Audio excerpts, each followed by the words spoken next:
Good afternoon. It's Charlotte Pierce here, and Karen Einstein, and Charles Jeffrey Danoff, Matthew Hirschler, and the elusive Joe Corneli, who will be popping in and out. Apparently, the UK is having trouble with their internet today or something. But we are in Peeragogy in Action.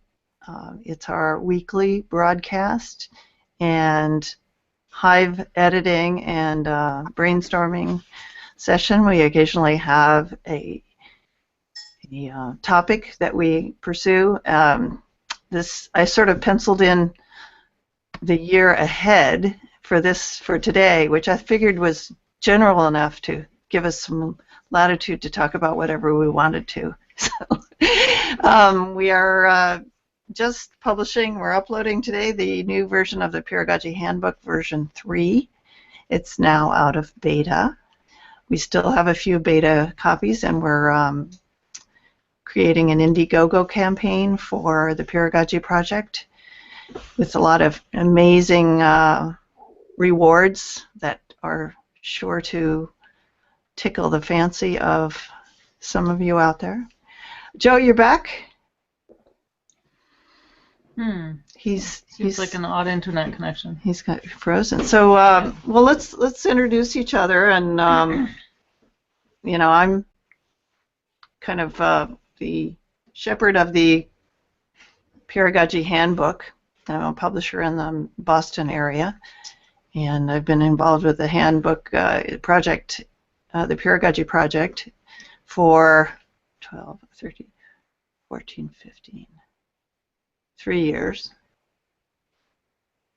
2013, 2014, 2015. Yeah, 3 years.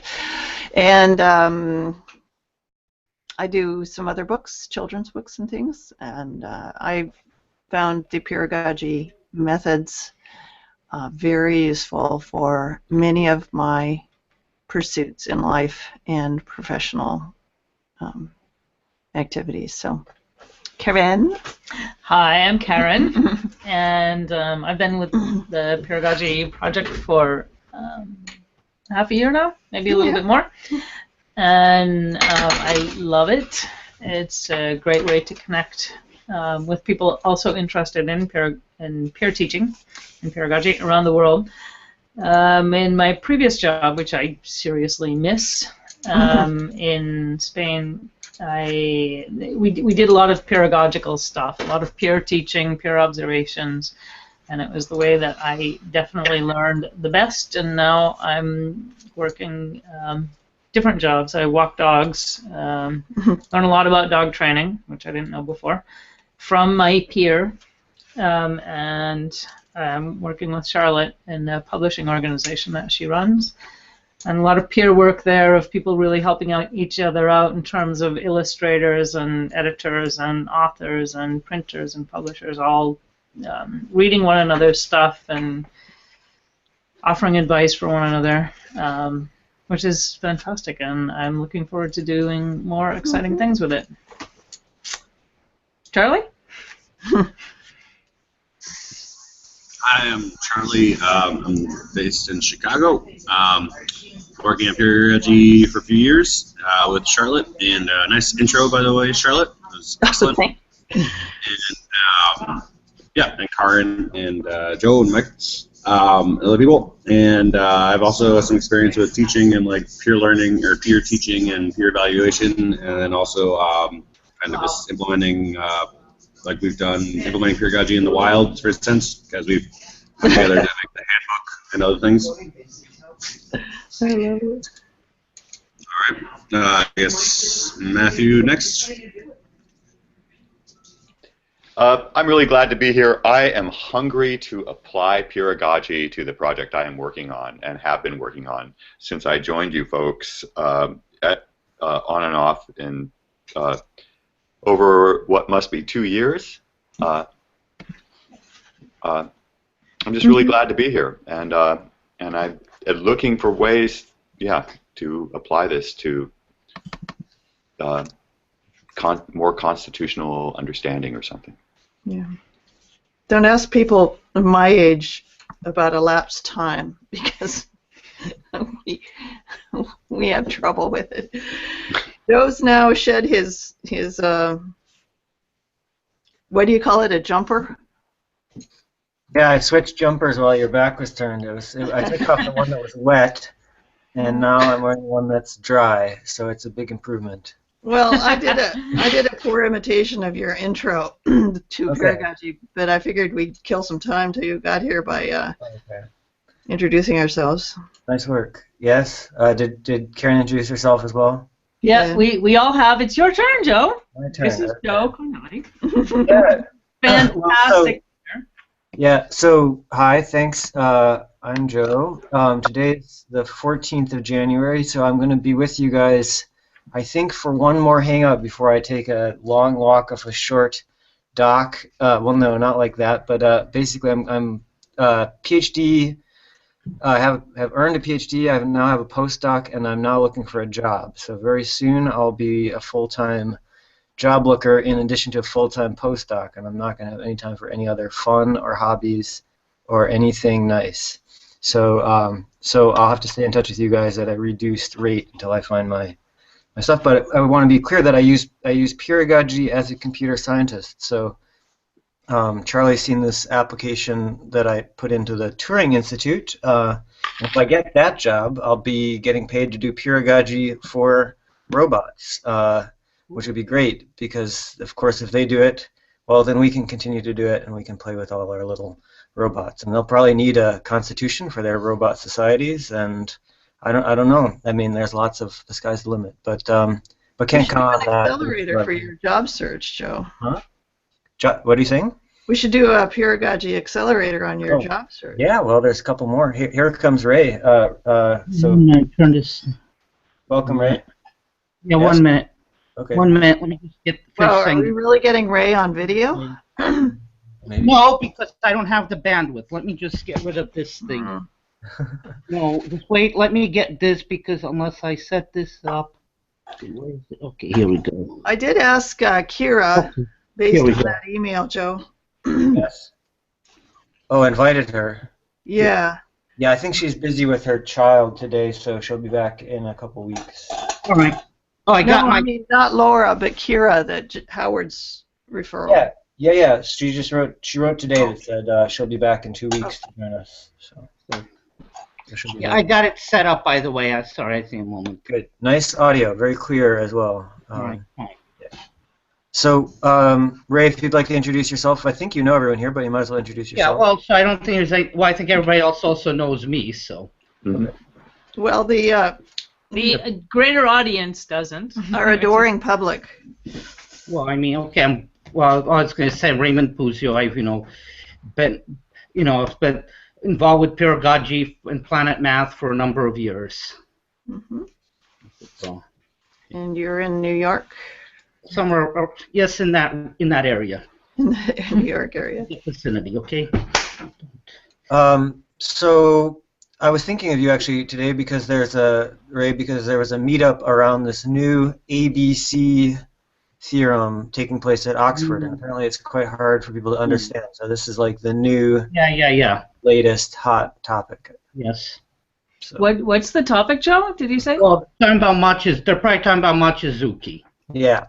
All right. So yeah. Well, what about that? Or Oh, just that they're starting to do meetups similar to your HOTT stuff, I guess. okay. Yeah, Okay. there's it was that Japanese guy, right? Yes.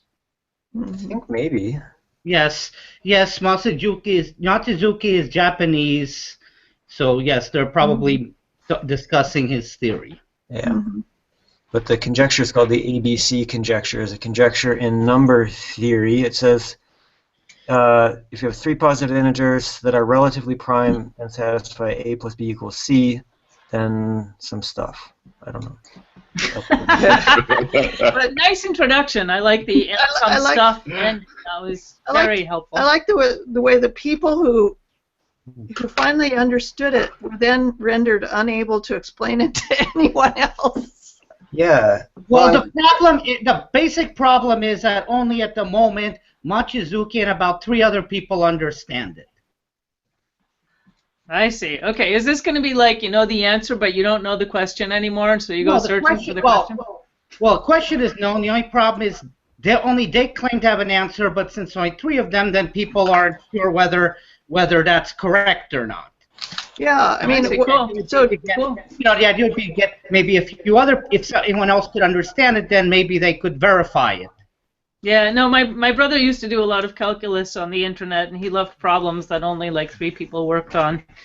And so, Yeah. Well, part of the problem is that what Mochizuki wrote, you know, or there are some huge papers that are, many, book length things, and it's a question, then the question is well, whether someone's going to want to spend, a year or two trying to figure that out if they're not sure whether it's correct or not, and what else it would be good for at the end of the day.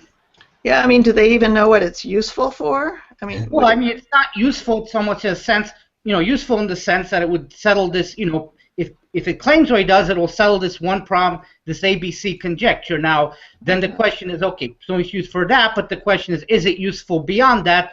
For example, would you be able to use the same technique to, address, say, other problems in number theory? That's not clear now, which is part of the reason why it's, not clear. Is it worth reading his thing? Because, first, is it correct? And if it is correct, would it only work for an ABC conjecture, or would it be maybe a more useful general technique in number theory? So, Yeah. by the way, I feel like we have the same problem in a much more familiar context to most of us called the Peeragogy project. So, okay, it's not quite... good point. But I Yes. think people will find the Peeragogy Handbook and they'll think it's abstract. They'll think it's really hard to understand. They'll say, gosh, is it really worth spending weeks of my life reading Peeragogy Handbook? It looks long. It looks difficult. So I think this reaction is a pretty familiar one that Ray is describing, even if the content is a bit different. So. Well, at least here you already have the meetup group about it. Yeah. And we don't sweat whether we... I mean, why don't they do it on video? Do what? That's an interesting question. Actually, they've been using Google Plus, so it's not so different from us. This was another reflection on is Planet Math relevant anymore? I mean, what people were doing is they're posting on Google Plus, and they just take a picture of a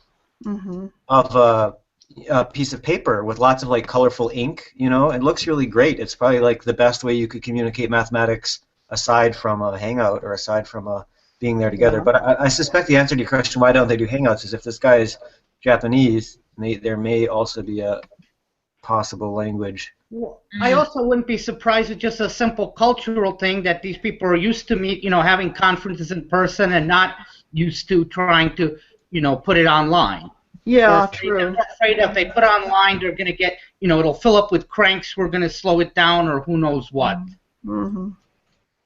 Also, if the mathematics is, I've seen that it seems to come trends. So every 2 years or something, there's a new trend, and this is the latest trend. So everyone's going to be meeting up and talking about it for another 2 years until we get the next big trend.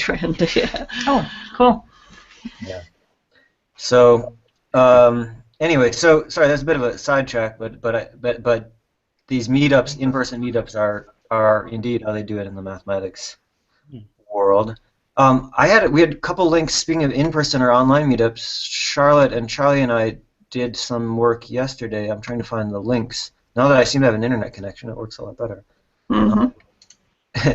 So Sunday Hangout, it says, and there were some summary notes. Yeah, so we were looking at how to make an Indiegogo for the Peeragogy project.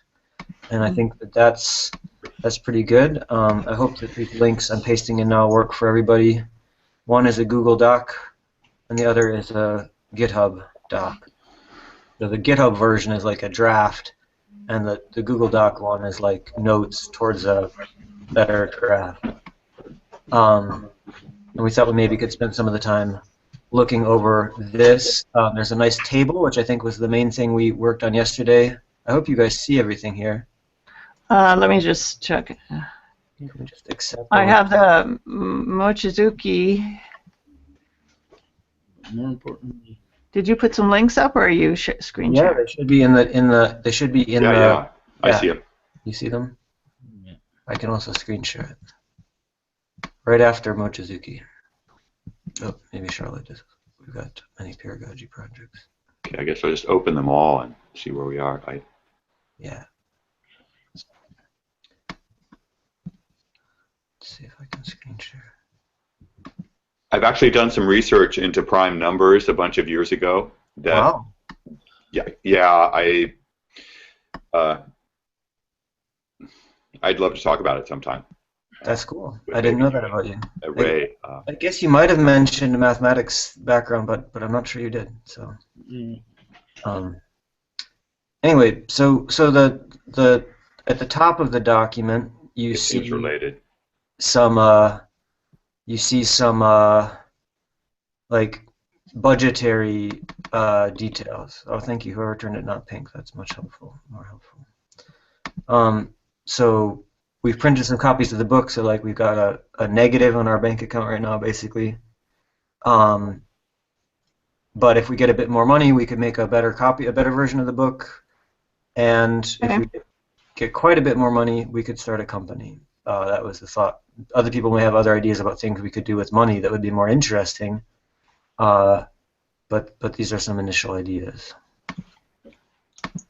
And then down below is like a long table of perks, like you give $5, we give you a zine. You give $10, we give you a membership card. You give $20, you get a copy of the handbook. I hope you guys are seeing the same thing I see. I guess you see. Yep. You give $100, you get a one-off accelerator completely devoted to your project, which is a pretty good price because you get like a tutorial from several of us. Well, assuming we can convince anyone that the thing is that that accelerator is worth something. Yeah. So we first need to build the accelerator and make a good case that it's worthwhile. I agree with you. Yeah, I was a little worried about that yesterday. That although we've tried these warm-up exercises, it's not that clear. Like we don't have like a awesome business case that shows so-and-so's mom and pop shop has now been turned into Walmart or something as a result of our show. That's depressing. Well, I'm hoping to document some of the applications in the independent publishers that I've been using. It's just a matter of pulling them out. It's really, I mean, we had 4 people from the board work on a hangout this morning, doing really good work, and just really talking about the value of collaboration and how to get other people to collaborate. Yeah, I think those people are a good target audience to have in mind because they're not completely unfamiliar with collaboration, but they're not kind of like us where we've all been steeped in it for a decade or half a decade or whatever with our different projects. Maybe not Peeragogy. Right, yeah. So, hi, Paola. Hi. Nice to see you again. Hi. Hi. Happy birthday. No, Happy New Year. Happy birthday, Paola. Happy birthday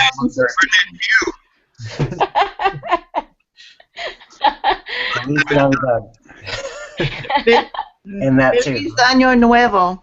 Feliz Año Nuevo. Feliz Año Nuevo. Yeah. So let me paste this link in here for you one more time.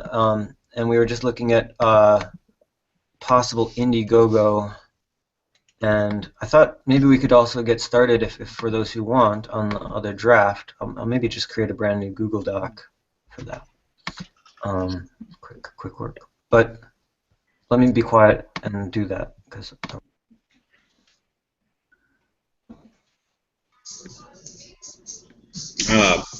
Paola, do you want to talk about the what you sent to Melina and what got accepted for the Wikimedia Argentina thing? Well, yes, we sent like a short version of the patterns and how those patterns were related to Wikipedia and, in general, open knowledge production.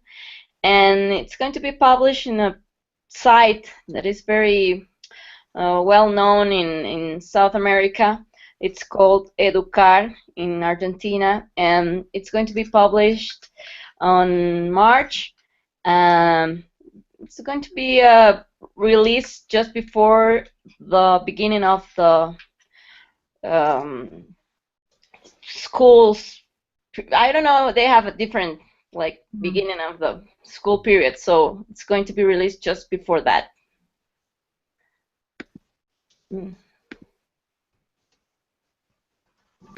All right, yeah, and Paula wrote it and or translated it all herself and did that. That's very cool. And then Matthew, so that was one of the outcomes of the Mexico City trip. Like Paula took care of me there, and for the conference, and she introduced me to Melina Mensada. I think is her name, last name. But anyway, so she's really involved with Wikimedia Argentina, and so Paula followed up. We got some pedagogy stuff in Argentina's internet learning world now. Yeah. Thanks, Paula. Yeah. Thank you.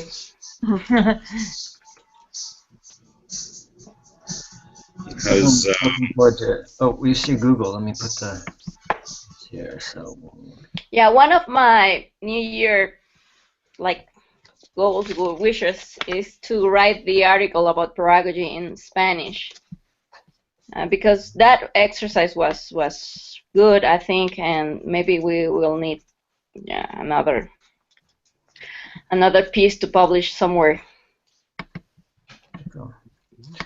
Sorry. That sounds like a good goal. Thank you. New Year goal. There it is. All right.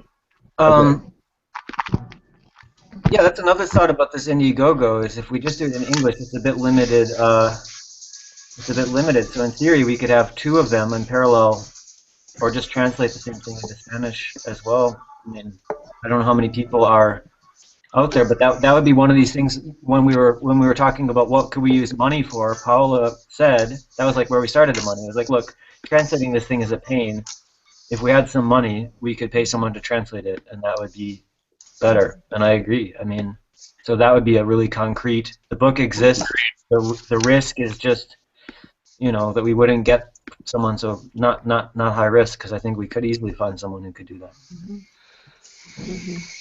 I don't know which is more interesting to edit. I guess we can flip back and forth between these two things.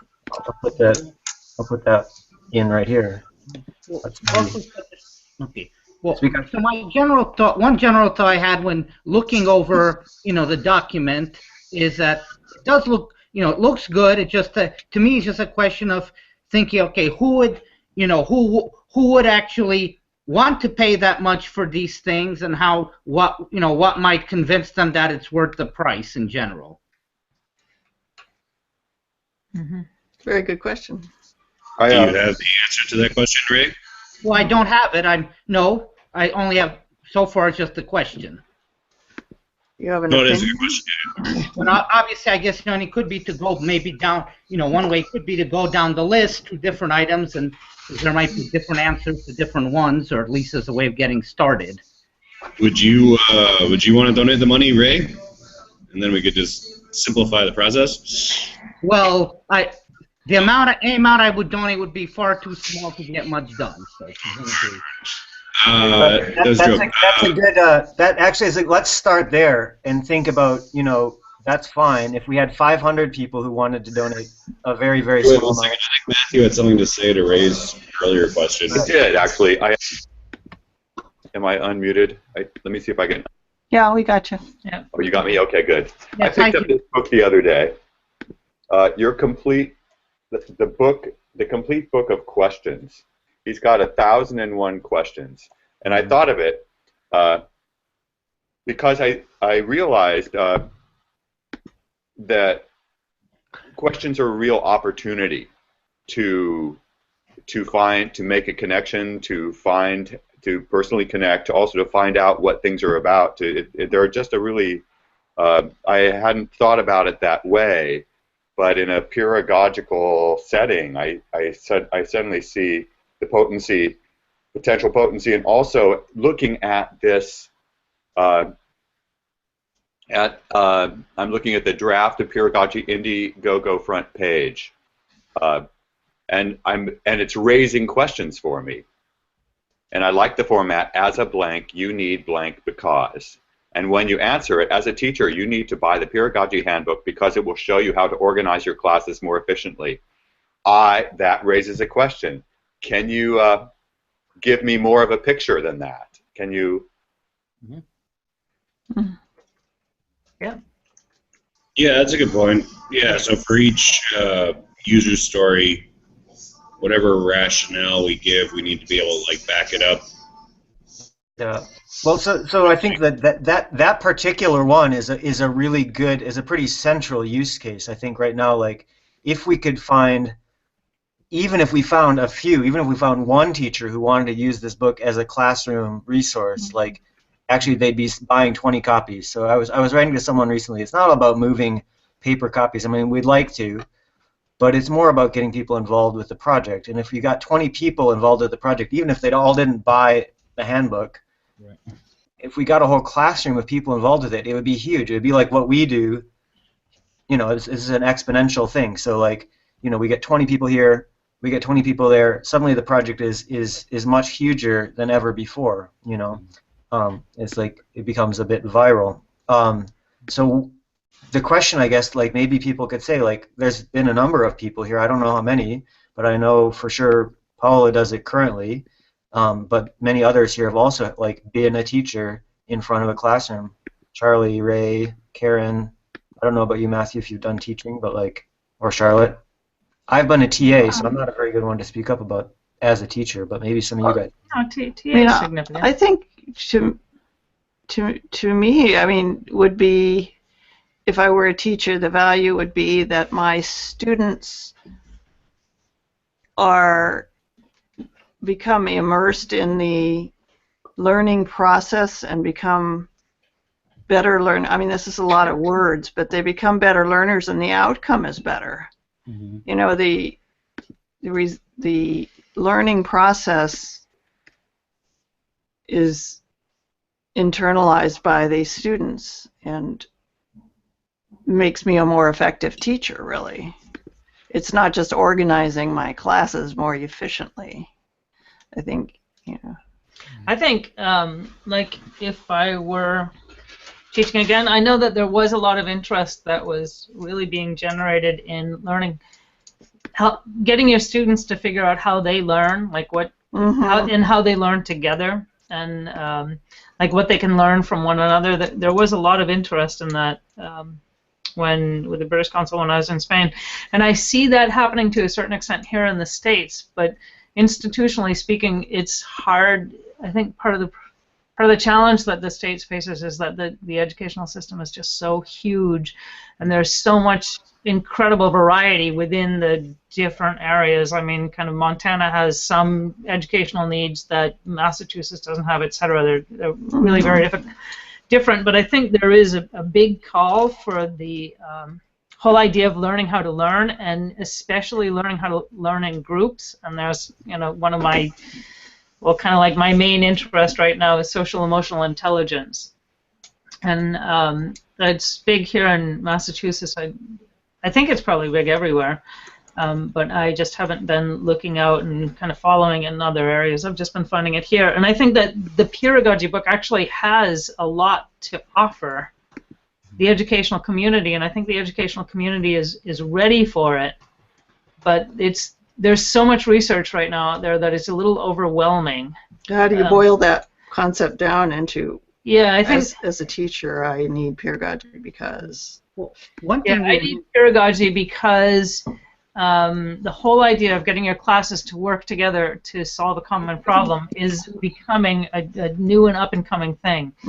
And so I think I've spoken before about how I used I wish I knew about peeragogy 5 years ago, but I think it would really help teachers for two main reasons. One, the whole, well, the main thing is about figuring out how your classes can become more aware of how they can help each other learn. That's a big thing. And teaching was more so much now. I mean, it goes through phases, but you know, not so much take the focus away from the teacher. As a teacher, you don't want to be in the front of the classroom telling everybody what to do.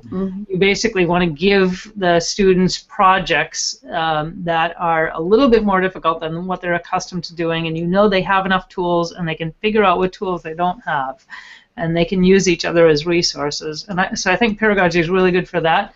And it's also fantastic for, like, my area of weakness is using the internet.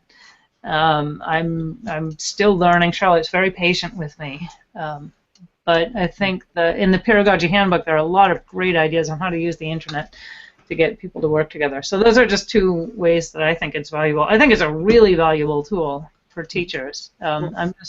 I see teachers as being a little overwhelmed with lots of valuable tools and kind of hard to choose which tools to use. And if you're a teacher, you're overwhelmed with work anyhow, with, you know, just classroom management and keeping records of who's doing what and who's strong and weak in which areas. And I mean, teaching is really a lot of work, and so choosing new materials can be a big deal. So I'll think about that. I'm not sure how to market it to teachers and to educational systems and superintendents and principals and stuff, but I'll give that some thought, because that's a really good question. Well, so one thing I noted that you said was that, you know, about how things, you know, are diverse. For example, you mentioned geographically diverse, like an example that, you know, things might be different in Montana than Massachusetts. So just thinking further on that, and it's not just geographical, but it, you know, could be by subject and type of teaching, etc. So I was just thinking, maybe, you know, would it help to maybe think which, you know, rather than try to market at first to everyone, try to say pick maybe some, you know, some more particular area within teaching, let's say either geographical area or type of teacher, and say, okay, these are maybe an audience which, you know, for which the peeragogy as it stands now might be more interesting, and tell it to them. For example, you could also take those 2 points you just raised now and ask, you know, for which people those would be the most relevant, and maybe try to contact them first. Mm-hmm. That's a really good comment. Just one comment on that. Like the problem, one of the problems I see with the Peeragogy Handbook is that it is very meta. You know, it's like, when I went to my friend Kyle, who's a mathematician and a computer programmer, and I told him about peeragogy, he's like, oh, that's a cool idea. And then he's like, what's it about? And I was like, oh, well, it's about everything. And he's like, he was very disappointed. He thought it was going to be like, it sounded great until it was so abstract. So he's like, you need to pick something. Well, that's why I got involved, because of the handbook. You know, I felt like that was really, you know, helpful to produce a book, and learned about it in the process. Well, also, since you mentioned abstraction mathematics, I would say, you know, it's probably a similar situation, right? If someone proposed a new abstract theory, presumably the only time, the reason it'll finally catch on with the mathematical community is because you've shown that, well, this abstract theory has some concrete applications and maybe can be used to solve problems that people are already interested in. And that would probably apply here, too. Yeah. You have this abstract meta theory. Can you show me a problem that it can solve, or something it can do? Yeah.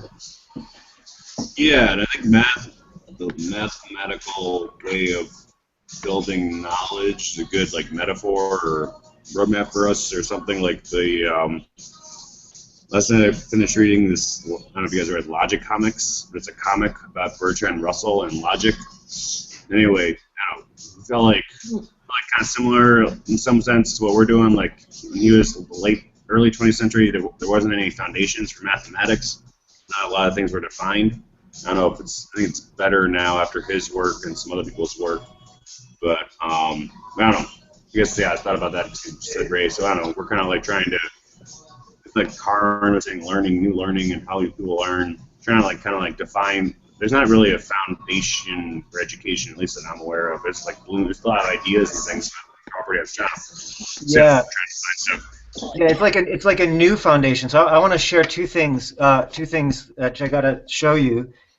Karen loves it when I do this. I do. Yeah, I like it too. So here's a book I'm reading. This one's from 1926, and I can find the quotes. Probably not. Well, look, I can find it right here. Chapter blah, public education. So it's towards the end, and he's thinking about how can you teach people how to think. And he said, this is 1926. There had been all these people coming up with new educational styles, new patterns of education.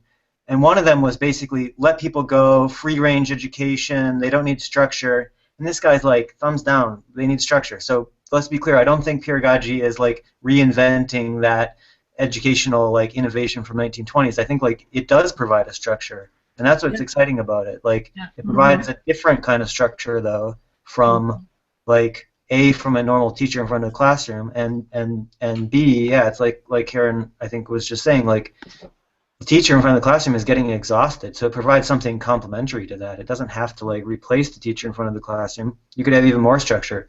And Paolo probably can attest to this. I don't know, like your students, do they work like extra hard? I think you've said this before, right? Like you work hard. I know you work hard. The question is, do your students work hard as well? Yeah, they work a lot. It's yeah, I think it's easier to work alone, and if you set some goals in terms of what do they have to accomplish when they work in groups, it's harder, of course. I think it's harder. Mm-hmm. Yeah, it's hard. I think it's a lot harder for the teacher to get the kids to work or your students to work in groups, and it's harder to evaluate. Mm-hmm. But I think it ends up I was so lucky where I worked because I had there were a whole bunch of us who got together and thought we had a great research director too, kind of like thought about how we could get the students to most benefit from working together, and so we brainstormed a lot of projects together. But I mean, being a lone teacher and trying to do that on my own, that would have been exhausting. And I was thinking another great thing about the Peeragogy Handbook that would be a good marketing kind of thing to consider is that right now in the States, I see there are a lot of internet communities and forums for teachers, but they tend to be the ones that I've seen. And again, I'm not certainly, I'm like dipping my toes in the water of the internet, so I'm no expert on this. But they tend to be defined by fields. So there are, elementary science teachers forums where they share ideas, and EFL teacher forums where they share ideas and things like that. And one of the nice things about the Peeragogy Handbook is that it's applicable to absolutely any discipline whatsoever. It's just more basic principles. And I think maybe the fact that it is kind of meta pedagogy is helpful. It's really interesting. Well, but then I guess the question would be, for example, if you were to, let's say, go to one of these forums, how to, convince them that this meta theory is applicable to some real issues they have in their subject. Yeah, actually, that's a good point. I hadn't actually thought. That's a really good point. Why didn't I think of that? Mm-hmm. Go to the forums. Mm-hmm. In each of our disciplines, and say, I found this really cool book, and it's got ideas that are applicable to anything. Because again, I've been out of the world of education as a practicing teacher for a few years now, and I really miss it. But another thing that was becoming really popular was interdisciplinary teaching, especially in elementary and like early secondary education, not so much high school, but up until kind of like the age of 14. So the English teachers and the math teachers and the science teachers and the art teachers, we worked together on projects, and so the kids could actually see, it's because learning it's not defined in subjects like English and history. So it was kind of getting that, and I think peeragogy really addresses a big need, and maybe entering into the forums in each of our disciplines and saying, hey, I found this book, does anyone want to talk about it, and like starting a discussion about the book in a forum. That would be a great way of getting people involved, and because you can say, how about next week we all read on the internet chapter 3, and then we discuss it next week in little bits. So I don't know, just an idea, brainstorming. Yeah, so I had a micro case study of that, which is a couple of weeks ago I posted a link to the latest draft of the pattern paper, which is worth mentioning because it's actually really due in 11 days. So I'll be getting cracking on some of these suggestions. Plus our shepherd gave some more awesome suggestions. So this is probably the most peer-reviewed and vetted and improved paper I've ever been involved in. No, not probably, for sure. But anyway, so I sent a link to the wiki research list, the Wikimedia people. which is they're not educators, but it is a specific disciplinary niche. And the one guy who wrote back very quickly with a very sensible comment. He said, well, he had a couple, but the main was like, patterns are great. This looks really helpful and really useful. Do you have anti-patterns as well? Because that would be even better, because what we need to deal with in the wiki setting, I don't know if you agree or disagree, Paula, but like he was saying, I think we need to deal with problems like, you know, people who come and are rude, people who come and are who are rude to other new people. You know, all this kind of bad reputation that the wiki world has, like it's a lot of fighting, the people are hard to get along with. So he's like, we've got a long list of these problems and we don't know how to deal with them. If we did, that would be great. So give us the anti-patterns of peeragogy and show us how to solve them, and we'll really be friends forever. That's a great comment, actually. That's really important. That's really fantastic. I mean, there is a thing on the plop community that they're sort of moved away from anti-patterns because I can't quite remember what the rationale was, but it was, I think it's more that you should be creating patterns that do solve a problem instead of, or I mean, that promote a positive practice rather than. Yeah. Well, but I think the problem is that they're right. But what I could see is a problem if you have things that are bad enough, you may need to first, you know, cure your disease you have. Before you're in a position to do that. Yeah, I think it's a little bit controversial. You know, like there's still people who want to do them and stuff. But. Yeah, I'd say you know, in all of my years of teaching and teacher training, the biggest problem that teachers had was dealing with disruption. I mean, you can be fantastic, you can know all of the theory, you can be great at your discipline, you can have, you know, like plan A, B, and C for your class, but if you don't have classroom management skills to deal with problems that come up, then your best laid plans are useless. So actually, Joe, I kind of like that. I think, like, if I had time, I would love to look into that. Yeah, I think I would like to. I'm glad that we wrote the patterns first. So what I wrote to him is like, look, I'd love to write that. We have problems in the Peeragogy project too, and we shouldn't like sweep them under a rug. But it is good to get an idea, an idea of the positive direction, so that we can come back to it. So I think that's what I clarified to him. And yeah, I'd love to write it too. I think like and keeping in mind teachers who have disciplinary problems as a possible target group. I mean, wouldn't it be great? If we could every teacher. Yeah, but I think maybe not. I think maybe David Preston actually. I mean, he wasn't saying that the kids were badly behaved. David Preston, in his Sphinx case study, is saying these kids were amazing. They were better than the teachers. And I think now that I remember the plop conference, I think it was more like it would be the you know where the forces come in. I think that they sort of figured that the anti-patterns, the problems, the context should contain that, and then the pattern is the prescription for resolving those.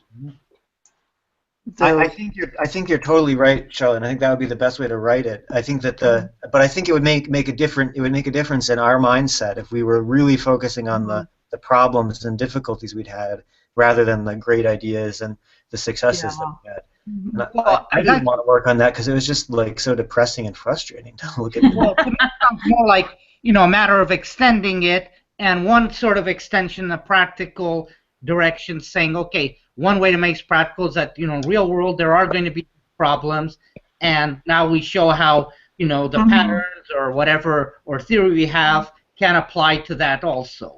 Or, you know, I could see it just the anti-pattern being part of the pattern. Sure. Yeah. I think we definitely agree. Well, one thing we seem to agree is that a sequel paper could be written, and it would be useful. So, so we've got about 7 minutes. Matthew, are you have things to say? Or are you looking like you need to go, or how's it going over there? Well, actually, I've been thinking about this idea of meta and wanting to say something different, wanting to say general, because in what I'm working on, it's general and particular, and that we have these but uh, but also to say that it seems like the problem with if the moment you open up a classroom to more than one voice is staying on any kind of rails. And things can just go turn to complete chaos, and they're not learning. And so, what's the problem with turning into complete chaos? Is maybe that we're not learning to follow through and to understand. We're not learning to understand in a longer sense. And if that's the problem, that a single teacher up front telling everybody everything. Eventually was, if that's the problem that created that whole dynamic where you just have someone talking in front of 3,000 people and everybody taking notes, then if we're going to open it up, then perhaps we're opening it up because the problem that developed is that people just didn't think it was relevant anymore. They weren't listening, they weren't learning anything, they couldn't plug in, they couldn't ask questions when they had them. So we've got this idea, well, we want to stay on target, but we also need people to connect the material, and in order for them to connect the material, that's a personal thing, and there has to be a way that they inform the process so that it stays relevant to the way that they're connecting with it, and they move forward as a group and not move forward. Yeah, I think one of the big changes, because that's kind of classic, the teacher lecturing, and one of the big changes is the internet, the 2.0 internet, because like suddenly now in most classes kids have smartphones, and so the teacher is not the authority anymore. And that's a major change in the way that teaching has taken place. And then now with social media and things like Google+, you can create groups like this where people can talk about what is of interest to them. And another nice thing about the internet is you can make it personalized. So it's a great tool for a teacher to know how to use, because you can say, like, look, this is the subject matter. Let's say, UK history at the time of Shakespeare. This is the subject matter. You guys figure out what's interesting to you at the time when Shakespeare was first writing. And, everybody can go into the internet and say, oh, wow, this is cool, that's cool, that's cool. And then they can work together in a group and create things. So I think the whole idea of the teacher standing in front of the class is, like, pretty much passé now. It's easy to teach like that because you basically dictate and say, you're going to be examined on this, and everybody takes notes and listens, and they're quiet, and whereas having people work together in groups, the classroom management is much more difficult. Well, one question. Sorry. Well, I said one thought is, maybe to, think of, possibly combining a graduate that, yes, instead of, let's say, in practical matters, yes, there's a lot of people and institutions who are used to teacher in front of classrooms. So what about, also pointing them saying, well, sure, one option would be to go whole hog and, replace that with pedagogy, but another way might be more gradual to say, we'll introduce a small element of it. Let's say, instead of lecturing 5 days a week, we'll lecture 4 days a week, and the 5th day maybe we'll put one of these things. So even if it does degenerate into chaos, you haven't lost everything, and and just start with it as a supplement to what you're already doing. I like that idea. And more people might adopt that way if at least they won't be scared that they have to completely change to something wholly unknown, just to say, well, this is another activity you can add on to it, and ultimately you might want to consider replacing it, but at first let's just treat the pedagogy as an extra add-on to what you're already doing. Yeah, and in that way, it's a bit like a movie. Like I remember, like when the teachers would sometimes like put on a movie in class, and that'd be like education time. They might as well put on a hangout. It's kind of the same thing, but it's more interactive, right? So it's just a new technology that you're bringing into the classroom, but with a bit of guidance about how to use it.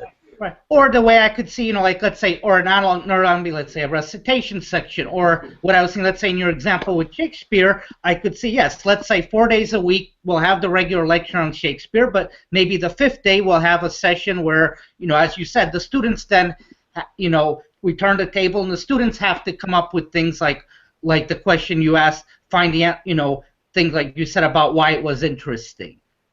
Yeah, except for I'd argue that the internet in most areas, and of course, like not everybody has access to the internet, but has kind of like made the whole lecture structure of teaching irrelevant.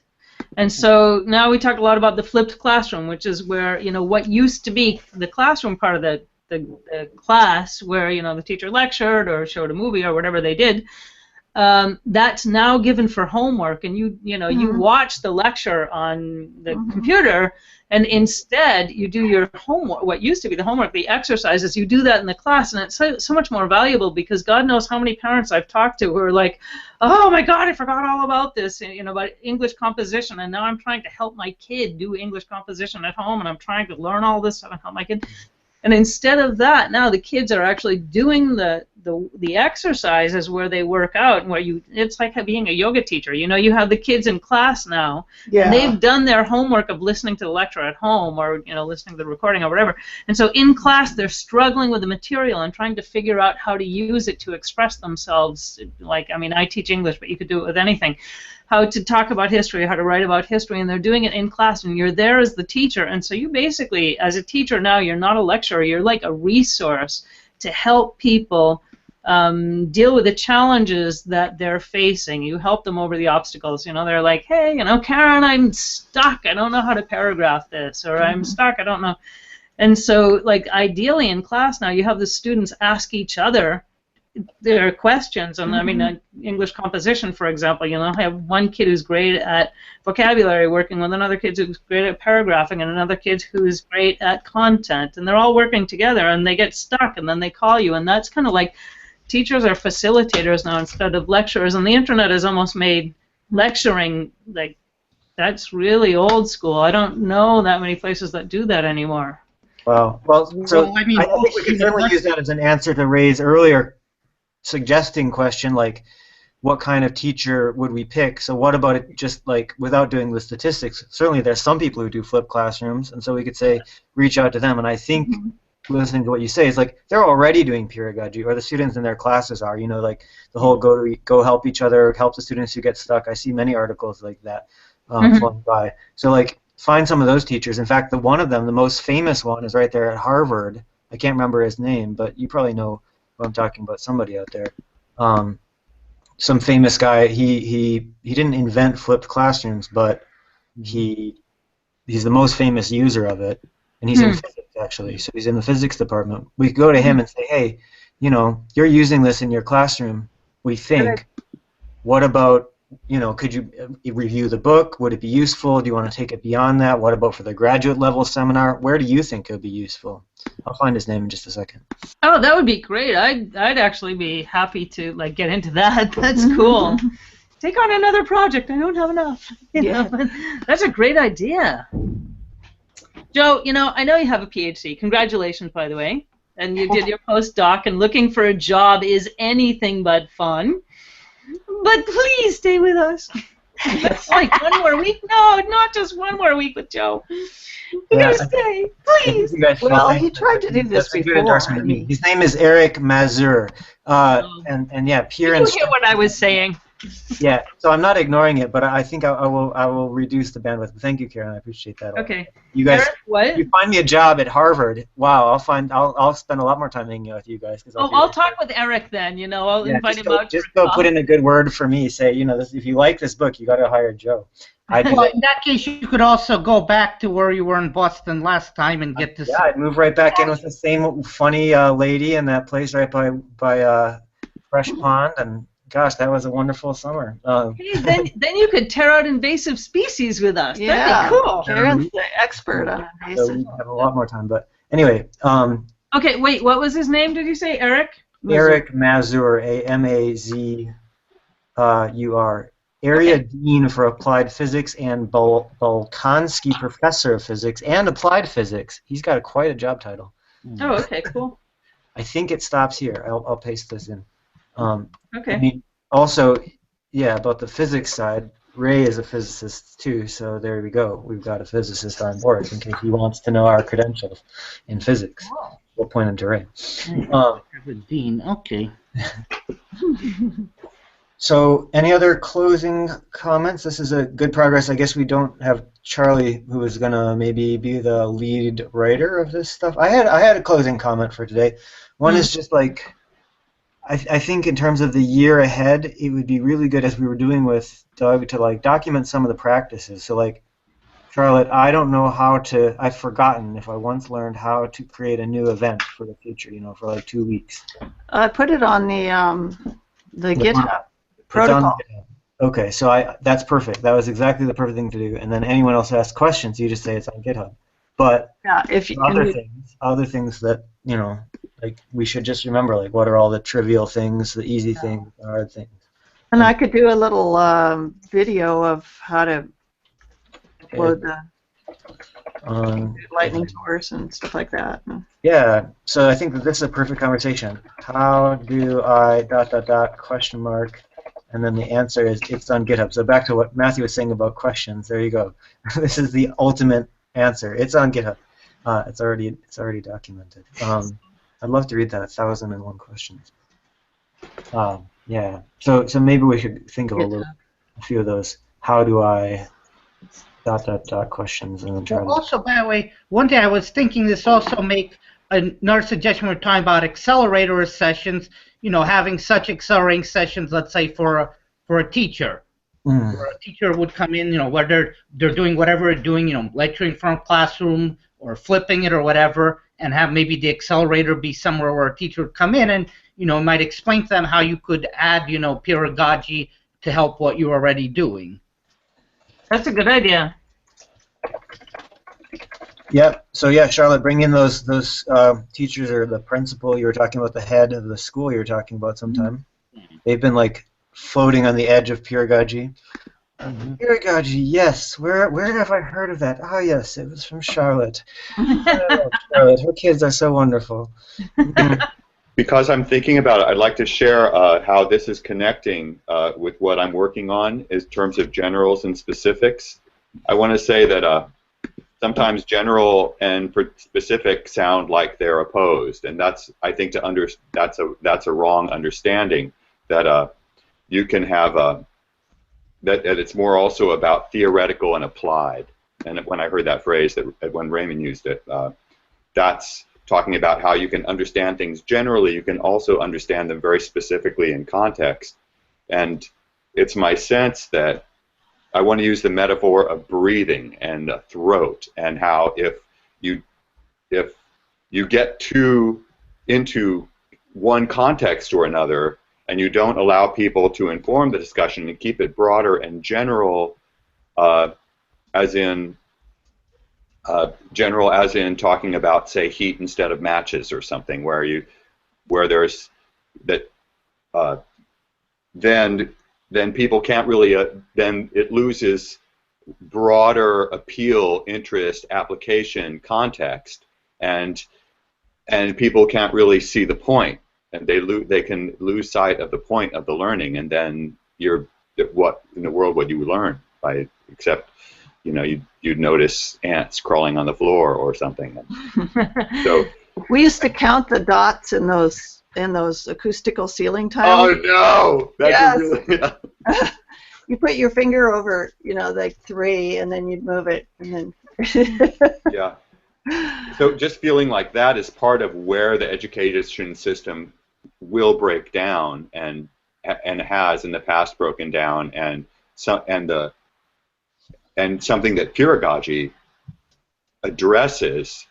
But I think that maybe the breakdown is also in the failure to understand that the general and the particular are important and have to stay connected. That we get lost in the particulars, lose sight of the generals. We get lost in generals, lose sight of the particulars, and that together we, it's relevance. It's like that, it's that pursuit of relevance, especially collectively, that creates the learning process or something. That's awesome, Matthew. Thank you very much. That's a very good closing. It could be a great closing comment, but I want to say one last thing about it, which is I also really like something else you said a while ago about, I think you said, at least what I heard, about people not thinking in terms of the long term. And I think that maybe that's related to this general and specific, that if people are always optimizing on, Monday, Tuesday, Wednesday, Thursday, so we can pass this exam on Friday so we can bring the scores up this year, but they don't get a long-term vision about how it all fits together, or a larger scale vision about, how this subject relates to that other subject or whatever, then they lose interest, and probably their test scores end up going down, so it'd have the opposite effect to what was aimed for. I didn't say it. You did. That was great. Well, I think you said something about long-term, and it jumped out. At least, again, that's what I heard. I don't know. Maybe you didn't. But It's the pedagogical way. yeah. We can't tell who came up with the idea. Very relevant. Very relevant. Listen, we should probably wrap it up on the broadcast before I fall over here. Yeah. We will be back on Monday at 1 p.m. and we'll do our best to get Joe back with us. See you then. Okay. And I'm being angelic. Hey, we will Karen, have, would you like a job, Karen? You can do the cutting and pasting of the chat. How about that? Or do you want me to do it this week? You can do it cutting this and week. pasting. I'll go through it. I'll go through it with Charlotte beforehand, and then I'll do I'm it. going to let you do the clicking. Okay, I'm going to click the stop broadcast, though. See y'all next week. Bye. Bye. Good to Thank see you. you. Good to see you. Okay, so